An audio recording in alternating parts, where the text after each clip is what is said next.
Hi, I'm Paul from Find My Footwear, and today we are looking at the new ASICS Gel-Nimbus 28. So first up, any shoe that gets to have the number 28 behind it has got to be popular. So the 28th version of the Gel-Nimbus from ASICS always been kind of synonymous with plush, deep, maximum cushion, daily trainer, neutral shoe. And the new one, yeah, it lives up to all those things straight away.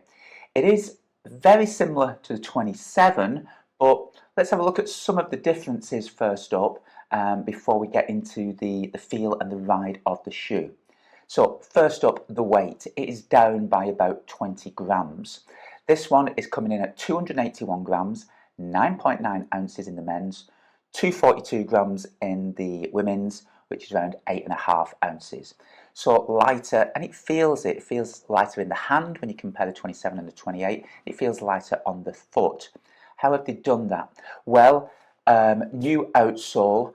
Midsole stays the same with the FF Blast Plus midsole foam, but it is slimmed down a little bit. There's a little bit less bulk to it. It's a little bit narrower footprint.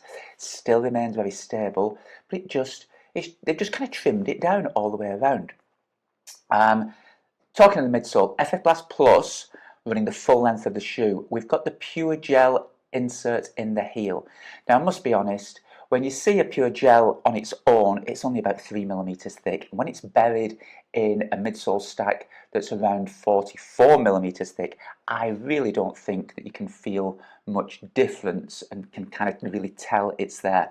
But if it is there, well, it is there, shall we say. It is there, but it does make, the shoe feel smooth. You don't notice that there's anything particularly different. Your foot doesn't sink at a particular spot because of the gel in the rear foot. So it smooths things out a little bit. And again, the FF Blast Plus midsole, very smooth, very plush feel. The geometry remains the same. Like I say, 44, technically I think it's 43.5mm in the heel, 10mm drop, 33.5 in the forefoot. The women's is 1mm lower in the max, so 42.5, 32.5. So 10mm drop. Now again, 10mm nowadays feels or sounds quite a high drop, but it doesn't feel it. It feels very smooth, and I think a lot of the difference when it comes to drop comes from the softness of the material. And in this Gel-Nimbus 28, it is quite soft, so it sinks a little bit on initial impact, so that balances it out a bit. So it feels very similar to lots of other shoes that are 6-8mm drop. So smooth ride, great feel on impact if you're a heel striker. And remember, this is a daily trainer for neutral runners, so you're going to be going at your steady state speed, shall we say. Easy runs to medium tempo.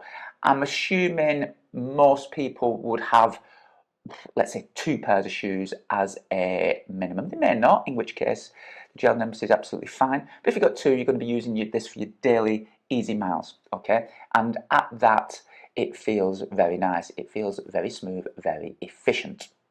Like I said, it is actually lighter by about 20 grams, and the weight reduction comes from the outsole. It's got this ASICS grip rubber on the bottom. It seems to be less of it, and it's more spaced out, so there's more grooves. So it does make the shoe a little bit more nimble. It feels nimble on the foot. You've got more grooves running the length, and by splitting the sole up and putting these little grooves in, it does allow it to flex a little bit easier when you're on the move. So the shoe does feel a little bit more nimble and a bit more, I think, easier to pick up the pace a little bit in. The upper, now we've got an engineered knit upper rather than a mesh. A small kind of technicality, that one, but I do like the engineered knit over the mesh construction. It's got a stretchier sock-like feel. You've got the stretchy tongue, very similar to the previous edition, maybe a little bit thinner. It's kind of gusseted in with straps on the medial and lateral side, so it does stay in place. You can get a little bit of creasing on it, so you've got to be careful to spread it out across the instep when you do lace it up, but I've had no issues. The heel ankle collar and the heel tab remain the same. This very plush, very padded around the ankle, and then the stretchy heel tab here. So it's a very neat fit. I really like the fit, and a lot of shoes, even from other brands, Brooks are using this kind of double layer construction in there, as are Puma as well in a lot of their models. So yeah, fit really, really nice, stretches around the foot, great. True to size in length and width, seems to have slimmed out a tiny bit. I think that's because the upper fits a little bit neater.